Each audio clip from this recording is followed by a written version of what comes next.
Ok, desculpe, eu roubei algum tempo do seu tempo. Espero que você gostou do debate com o Celino. Eu gostei também, foi muito bom.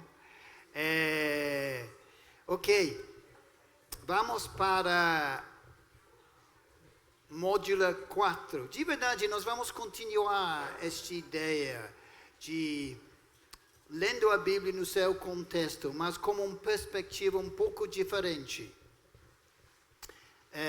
Mas antes de fazer isso, talvez um irmão que sente o desejo de orar, pode orar em favor desta módulo. Obrigado. Obrigado, Paulo.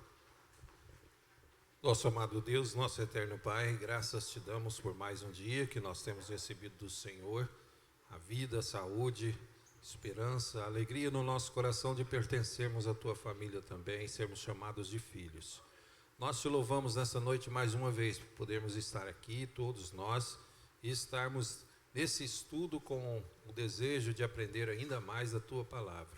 Desperta o nosso coração, cada um de nós possa estar corrigindo aquilo que precisa ser corrigido.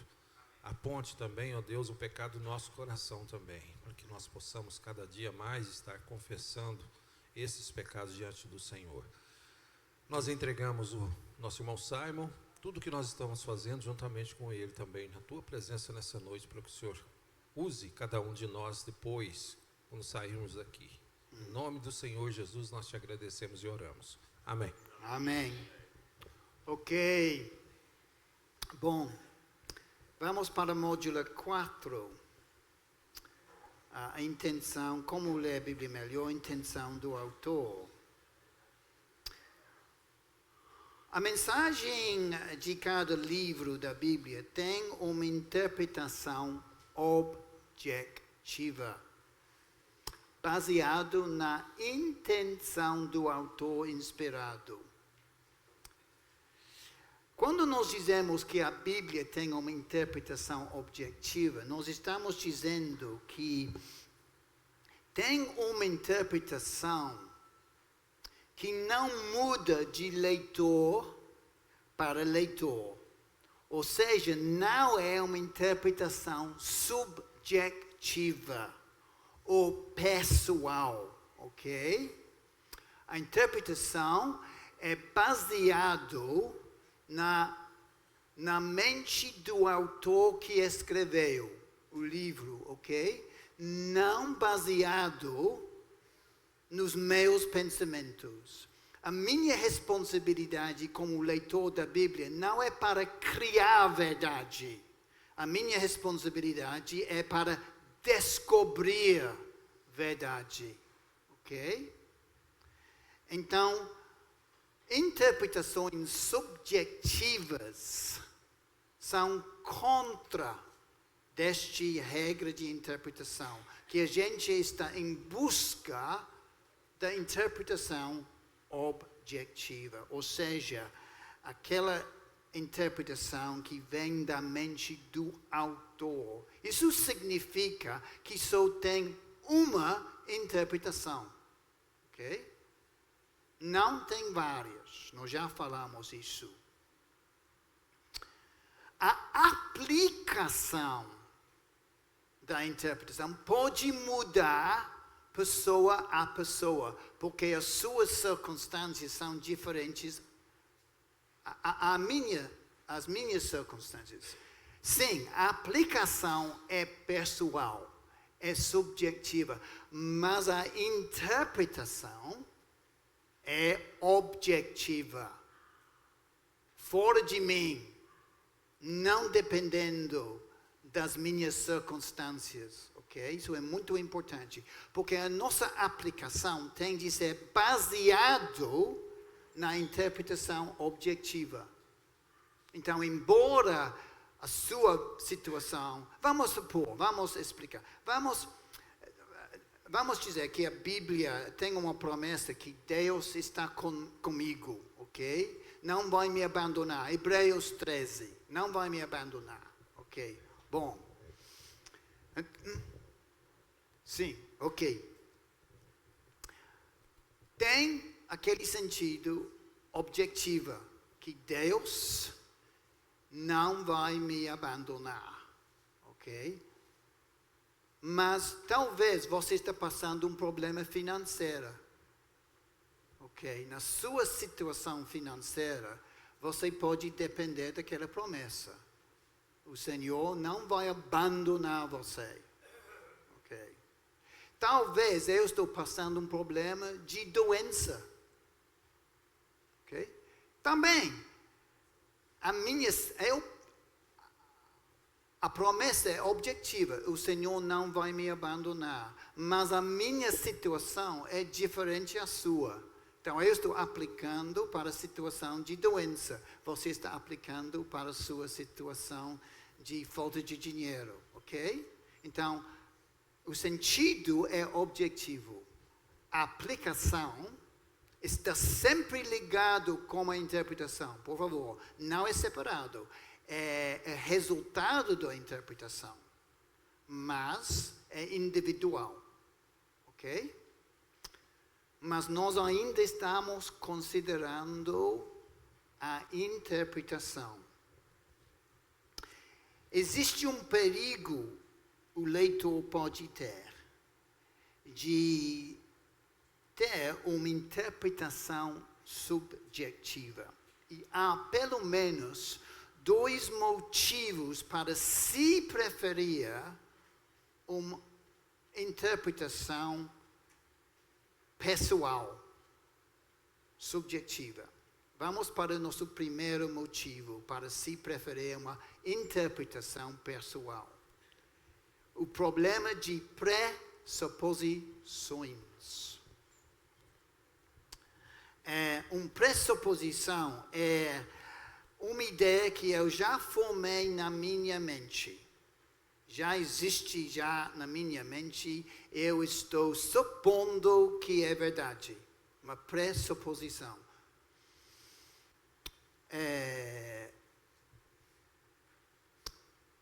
Existem pressuposições boas e pressuposições ruins. Por exemplo, a pressuposição que Deus quer falar comigo por meio da Bíblia é uma pressuposição boa. E de verdade, para viver neste mundo, nós precisamos depender de pressuposições. Sem pressuposições, vida é impossível.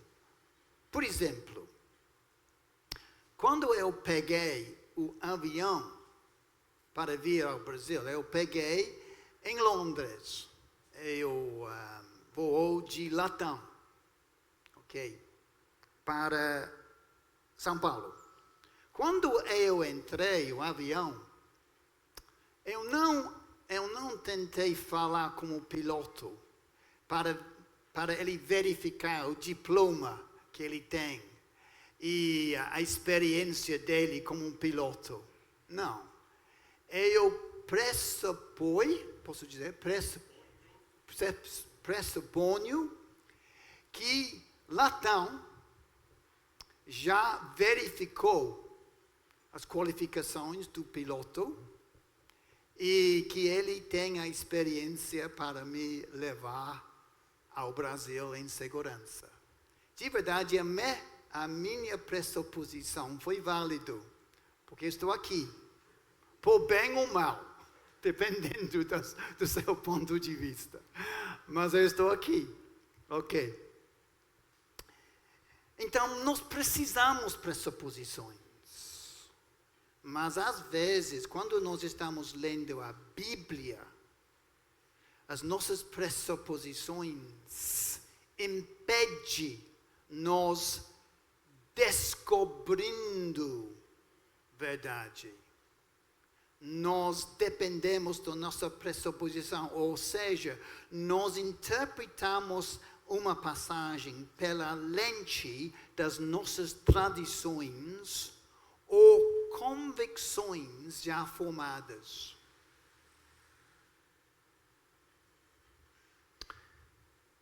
Às vezes, nós podemos ler a Bíblia com a intenção a apoiar nossas pressuposições ou as nossas convicções já formadas. e nós não lemos a Bíblia com a mente aberta para deixar a mensagem bíblica moldar os nossos pensamentos. Em vez de deixar a Bíblia moldar os nossos pensamentos, nós queremos moldar a interpretação da Bíblia. Um grande perigo para nós. Se nós já temos tradições eclesiásticas, obrigado. Ele é muito útil, muito útil, muito bom. Ele fala português muito bem. Isso pode ser difícil quando nós estamos lendo a Bíblia, porque talvez nós começamos a ler e nós temos medo. Esta passagem, lendo no seu contexto, não versículo por versículo, está desafiando o que eu fui ensinado. Não. Eu não suporto isso, não. Vou continuar com minha ideia já formada. Ok? O perigo de pressuposições. Nós precisamos deixar as verdades bíblicas vencer as nossas pressuposições. E não deixar as nossas pressuposições vençam as verdades bíblicas. Isso é difícil. Para ter uma mente aberta, para ter uma mente que é somente moldado pelas Escrituras, não é fácil, porque todos nós temos pressuposições criadas pela nossa família, pela nossa igreja, pela nossa cultura, ok? Todos nós temos, ok?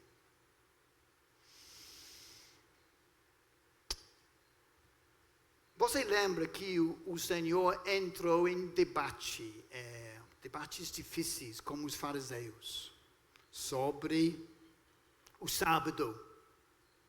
Às vezes foi muito difícil estas brigas. Os fariseus basearam a sua interpretação do mandamento de guardar o sábado nas suas tradições, criado durante muitos séculos. Ok? Vamos para Marcos 2, versículos 23 a 28, para ver como o Senhor desafiou os fariseus a reconhecer que eles tinham pressuposições sobre o propósito do sábado. Eu vou dar a você 2 minutos para conversar com a pessoa perto. Eu quero saber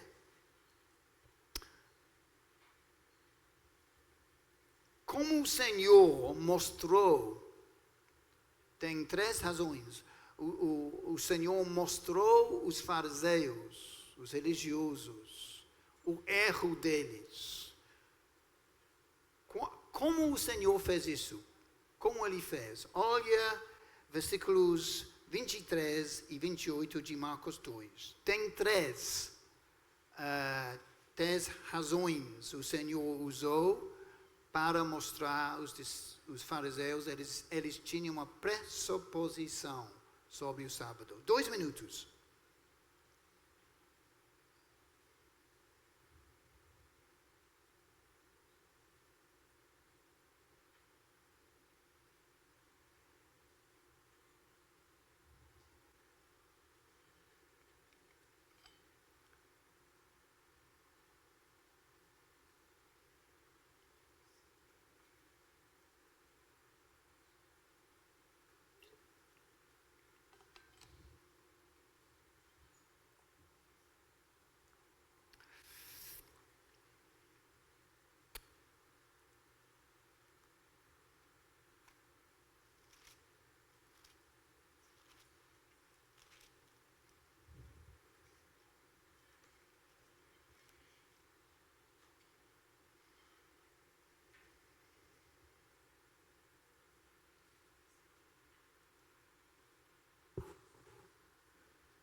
Parece como uma vaca, é?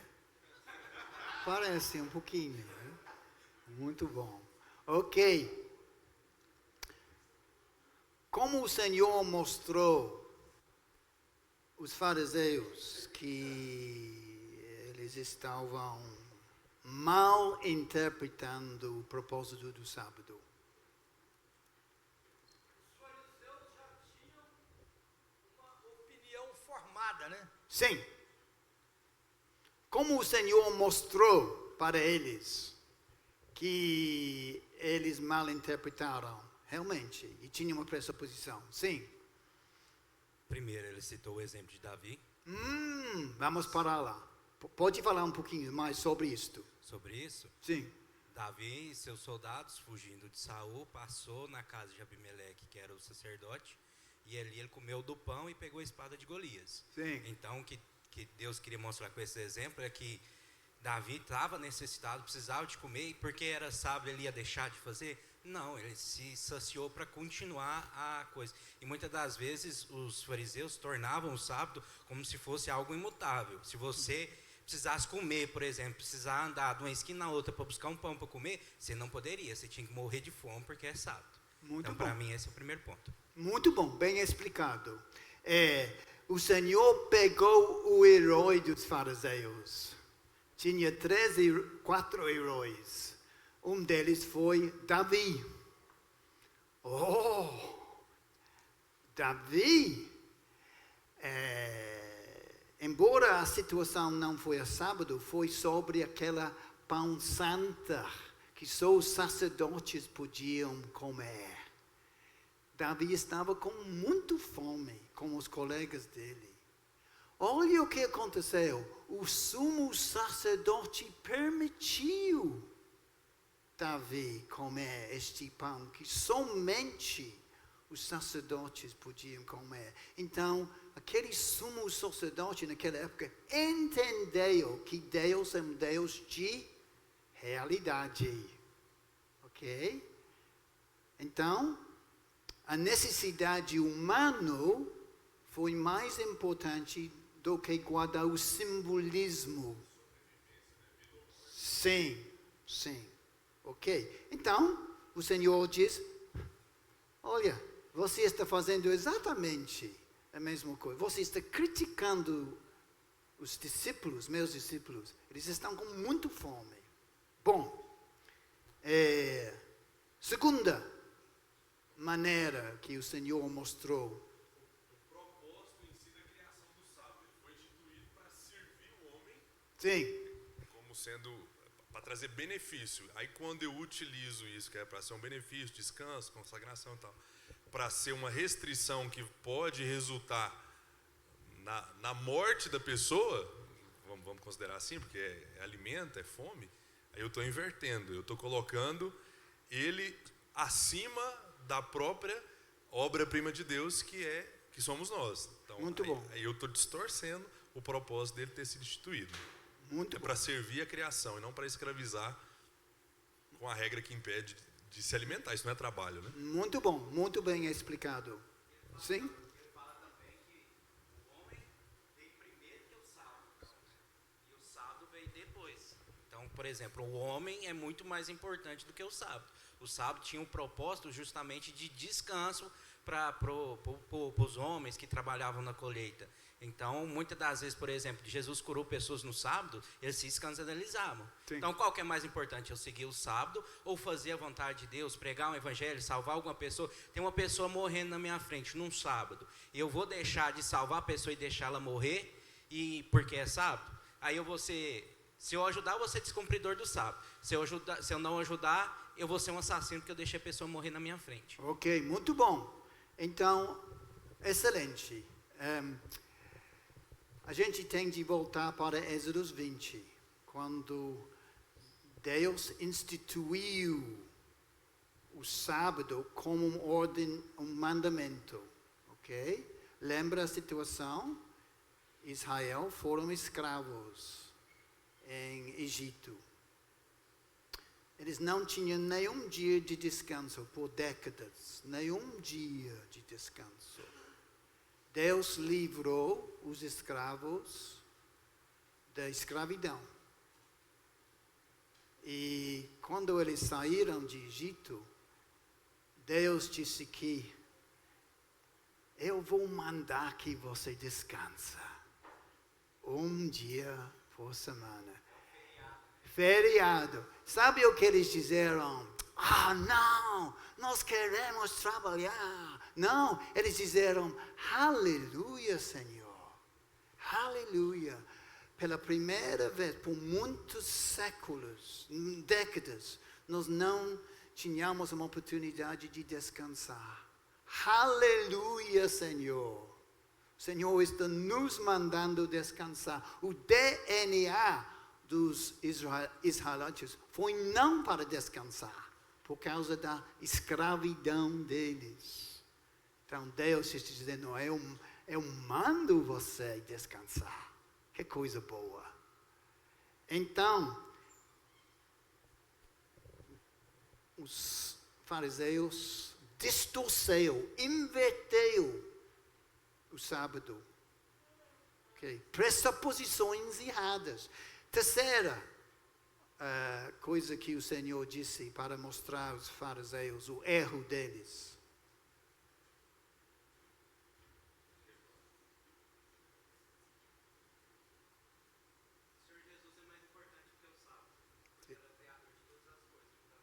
Sim, sim. O Senhor disse que é o Senhor do sábado.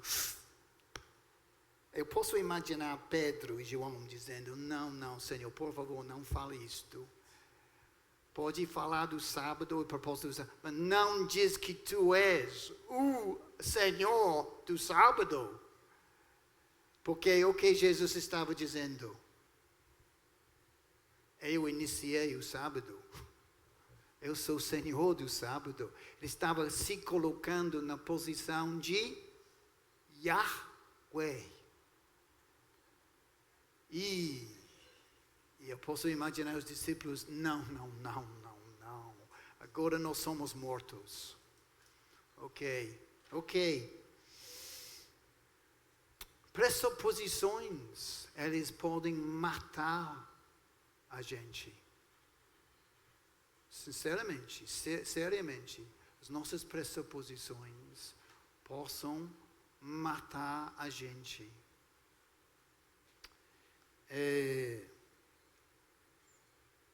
Qual foi a pressuposição que Pedro tinha de se julgar em Atos 10, versículos 24 a 29?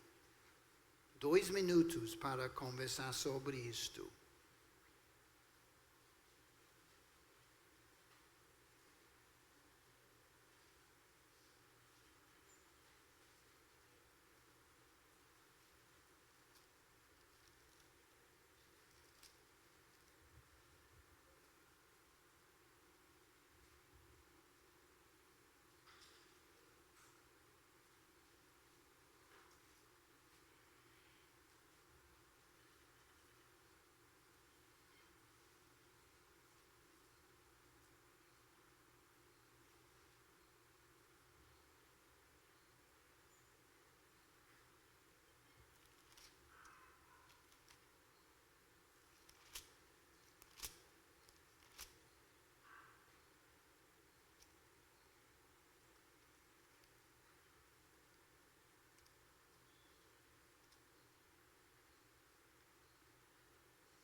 Eu vou sonhar com desse som. Muito bom. Ok. Qual foi a pressuposição que Pedro tinha?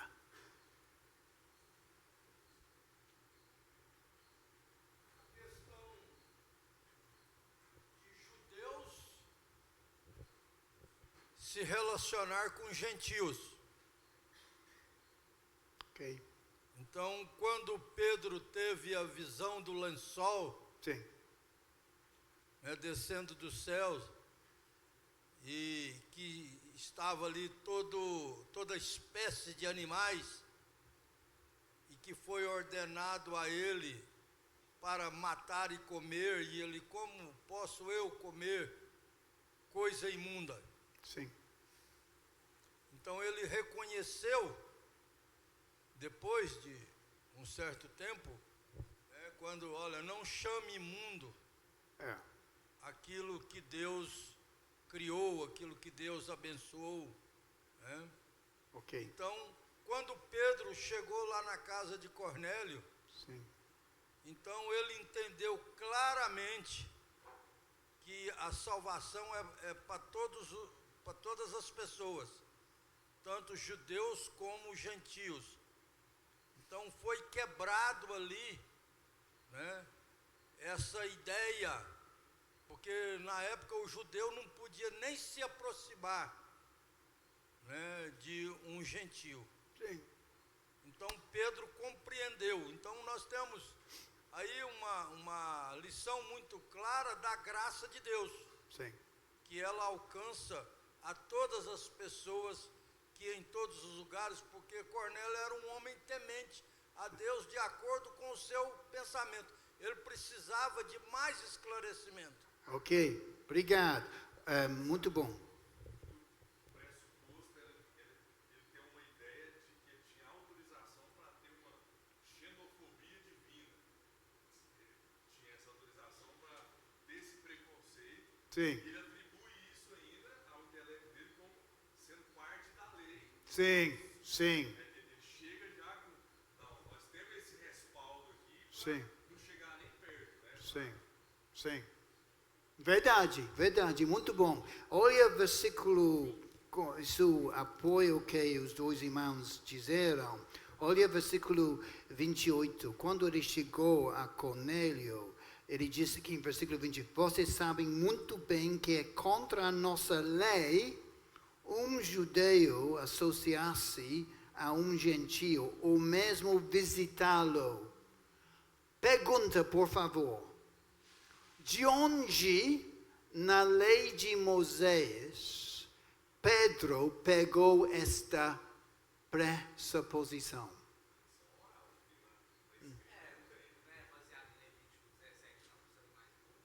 Que diz? Diz que há uma separação. Os animais que roem, que têm as coisas fedidas, os judeus poderiam ter acesso. Os demais animais, que não faziam parte daquelas informações, eles não poderiam nem chegar perto daquilo. Porque Ok. a partir do momento que ele relasse ou tocasse, ele se tornaria contaminado, deveria se lavar, esperar até o entardecer para depois adentrar no santuário. Então eu acredito que era justamente por causa disso. Então era simbolismo desses animais que tornariam impuros os Sim. animais, simbolizando os gentios no caso. Uma aplicação sobre animais para pessoas. Ok. Porque Pedro, como Pedro leu Levítico 19, eu gostaria, quando a gente encontra no céu, eu vou perguntar a Pedro, se ele tiver um pouquinho de tempo para mim. Eu quero perguntar dele o que ele achou de Levítico 19, versículo 33. Porque diz, quando um estrangeiro viver na terra de vocês, não o maltratem. O estrangeiro residente que viver com vocês deveria ser tratado como um natural da terra, ou seja, como um judeu. amem-no como a si mesmos, pois vocês foram estrangeiros no Egito. Eu sou o Senhor, o Deus de vocês. Olha, irmãos, como os judeus, já tendo esta passagem bem clara em Levítico 19, criou esta pressuposição que um judeu não podia ter contato com um gentio. Como? Eles pegaram uma passagem sobre animais impuros e aplicou para gentios, mas não levou em conta uma passagem explícita que diz: trata bem, amem como si mesmos. Olha, se um apóstolo como Pedro podia, mesmo depois de andar com Cristo com 3 anos, e receber o Espírito Santo no dia de Pentecostes, e ser um apóstolo de Cristo, se ele podia ter uma pressuposição em relação disso, você acha que você não tem pressuposições que impedem a sua interpretação e a sua maneira de relacionar com outras pessoas? Eu acho que eu tenho. Se Pedro tinha, quanto mais eu posso ter pressuposições que impedem a minha interpretação da Bíblia. Pressuposições sobre a doutrina da Bíblia que eu prefiro manter do que deixar a Bíblia mudar e tirar estas pressuposições. Foi doloroso para Pedro admitir que ele estava errado. Foi difícil. Então, pressuposições muitas vezes são boas. Outras vezes impede uma interpretação objetiva. Ok? Bom, nós temos de ser conscientes disso quando nós lemos a Bíblia em casa. Consciente. Senhor, eu acho que a gente tem de orar. Senhor, quando eu estou lendo a Tua palavra, me ajuda de ter uma mente aberta. Porque eu sei a minha tendência de se preferir uma interpretação pessoal baseada nas minhas pressuposições religiosas. Ok? Para terminar, o tempo quase acabou, de fato acabou. Segundo motivo para se preferir uma interpretação pessoal é o problema de subjetividade. Nas últimas décadas, a sociedade está procurando cada vez mais uma versão da verdade que seja de acordo com os nossos pensamentos criativos, nossas imaginações, ok? Por exemplo, hoje em dia nós olhamos uma obra artística e nós perguntamos, o que isso significa para mim? Em vez de perguntar, qual foi o propósito do pintor? Você já notou isso na escola, em colégio? O que você sente quando você olha esta arte moderna? Em vez de, o que o pintor tinha em mente quando ele pintou o quadro? Também é a mesma coisa como um poema. Em vez de muitas vezes perguntar qual foi o propósito do poeta, nós perguntamos, o que eu sinto disso? Quais ideias isso cria em mim? Ou música, mesma coisa. Qual foi o propósito do compositor? Muitas vezes. Mas nós perguntamos, como eu sinto sobre isto? Okay? Em vez de descobrir o que estava na mente do compositor. Será que nós podemos fazer isso com a Bíblia? Será que nós gostamos, nossas ideias criativas, e nós temos mais interesse o que eu sinto da Bíblia do que a Bíblia de verdade diz, numa forma objetiva.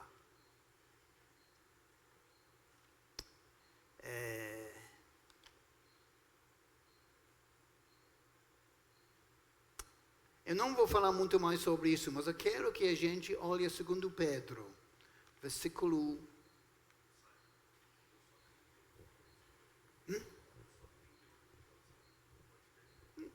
Não, o tempo já acabou. Ok. Não sei se você vai gostar disso, mas o chefão disse que eu posso ir até 10 horas. Talvez você não vai gostar disso. Se você tem compromissos ou serviço, não precisa ficar. Eu não quero incomodar vocês. Mas se você tiver tempo, vamos falar um pouco mais, 15 minutos, ok? Vamos falar um pouco mais sobre estes problemas de subjetividade. Vamos dar um exemplo disso, antes de olhar 2 Pedro. Um dia, muitos anos atrás, eu queria fiscalizar a música com a minha filha, caçula, estava ouvindo. E sendo um pai ruim, quando ela foi para o centro da cidade, em segredo, sim, em segredo, eu entrei no seu quarto, começava a olhar a música. Foi na época de CDs. Alguém já ouviu de uma CD? Na época de CDs. Ok. E eu olhei pensei, eu vou tocar esta música. Vamos ver o que a minha filha está ouvindo. Coloquei. Confesso, sinceramente, eu gostei do ritmo. Alguém conhece uma compositora chamada Mel C? Ela é dos Spice Girls. Os jovens não vão conhecer os Spice Girls, mas os velhinhos como eu, talvez alguns de vocês já ouviram dos Spice Girls. Um dos Spice Girls é casado com David Beckham, o jogador de futebol famoso. Victoria Beckham. Ela era dos Spice Girls. Então, estava ouvindo a música, gostando do ritmo, confesso. E eu ouvi estas palavras. Ela estava cantando a música que dizia: eu viro a você como flor virando ao sol. Ela repetiu várias vezes na música. Sabe, num momento de espiritualidade naquele quarto, eu começava a pensar no meu relacionamento com Cristo. Eu começava, ouvindo a música, eu começava a pensar, realmente, eu viro a você, Senhor, como flor, girassol, virando ao sol. Bonito, Eu gostei dos meus pensamentos. Sinceramente, gostei. A música provocou, embora fosse música secular, provocou estes sentimentos fortes sobre meu relacionamento com Cristo. Mas, pergunta, quando Mel C, dos Spice Girls, criou aquela música, ela estava pensando no seu relacionamento com Cristo. Negativo. Sabe? Ela estava pensando no seu namorado. Eu viro a você com flor virando o sol. Olha o que eu fiz. Eu substituí os meus pensamentos mais agradáveis, mais espirituais, mais agradáveis realmente, no lugar da interpretação verdadeira das palavras naquela música.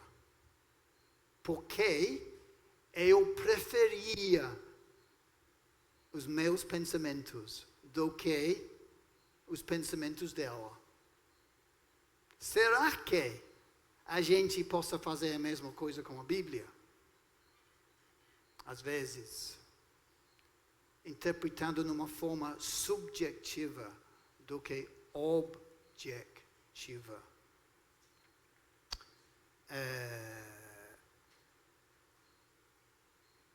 Às vezes, por exemplo, e talvez alguém vai ficar triste comigo, aquele livro de cânticos, nós gostamos nossos pensamentos sobre nosso relacionamento com Cristo. Mas aquele livro é sobre meu relacionamento com Cristo? Não, de jeito nenhum. É sobre um relacionamento entre um homem e mulher. É poesia. Ok? Mas nós preferimos muitas vezes as ideias que a poesia provoca sobre nosso relacionamento com Cristo. Como eu gostei daquela música de Mel C, mas aquele livro de cânticos, o propósito do autor foi para falar de casamento. E o relacionamento entre um homem e mulher, que é uma coisa boa, agradável. Ok?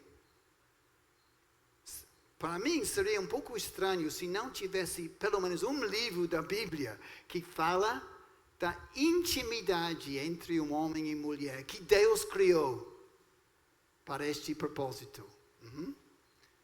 Aquele livro faz intimidade física entre um homem e mulher uma coisa pura, contanto que realmente está dentro de casamento, naturalmente.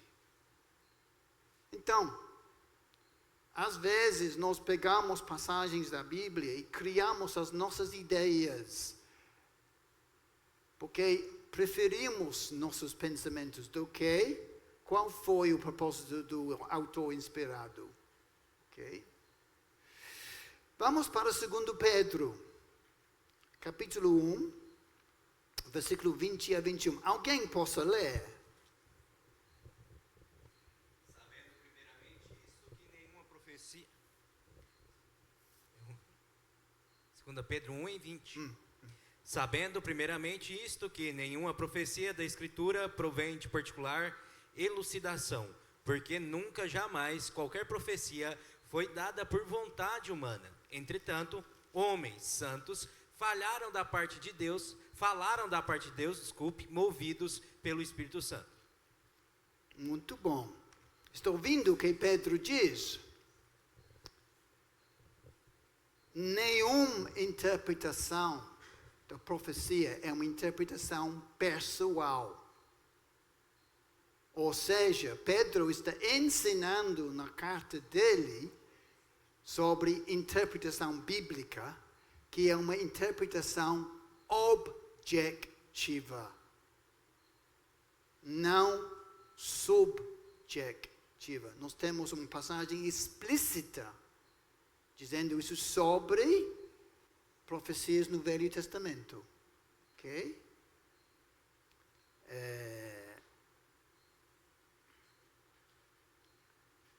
Olha, antes de mais nada, saibam que nenhuma profecia da Escritura provém da interpretação pessoal.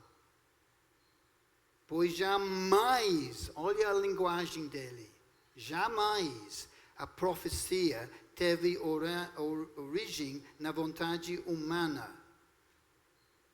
Mas homens falaram da parte de Deus, impelidos pelo Espírito Santo. Ok, então, o perigo de subjetividade na nossa interpretação da Bíblia. Finalmente, para terminar, Atos 17, versículo 11.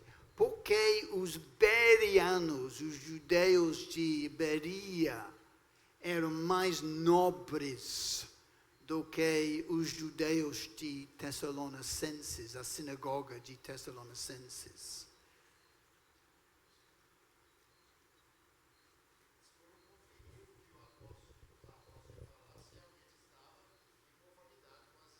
Por examinar as escrituras, né? Absolutamente, sim. Ouvindo Paulo falando do Velho Testamento, como o Celino disse, eles não simplesmente aceitaram o que Paulo disse. Parece que eles tinham uma discussão entre eles. Ouviu o que Paulo disse, ok, vamos voltar para as Escrituras. Vamos ver se realmente isso é verdade. Quando Paulo falou de Jesus como o Messias. Realmente isso é o que as Escrituras dizem? Ou é uma interpretação pessoal de Paulo? Então eles examinaram, concordaram com Paulo, mas eles eram mais nobres, disse Lucas. Na opinião de Lucas, eles eram mais nobres, porque eles questionaram. Eles não engoliram tudo o que Paulo disse. Não, vamos ver o que as Escrituras dizem. Ok, nós temos de ser berianos, não é verdade? Nós não engolemos qualquer coisa. Vocês não devem engolir o que eu falo. Ok? Por isso, o Celino e eu, nós tínhamos um debate. Porque eu sou homem como vocês. Eu posso errar como vocês. Então, vocês têm de analisar o que eu estou dizendo e dizer sim ou não. Simon, está difícil. Isso não é o que as Escrituras dizem. Ok. Vocês têm de usar o seu cérebro e analisar as Escrituras. Ok. Obrigado por mais tempo. Eliezer. Alguém tem uma pergunta sobre estas? Ok.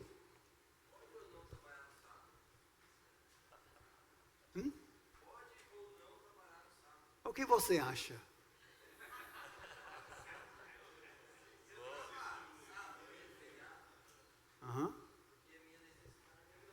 O que a gente tem de fazer? A gente tem de olhar o contexto histórico. Ok? Primeiramente, aquela passagem foi direcionada para quem? Para quem? Ok? A nação de Israel. Ok? Foi um mandamento para uma nação que foi salvo por Deus.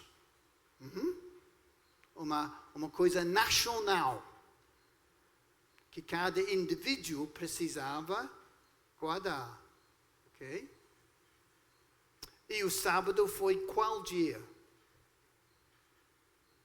Sábado. Ok?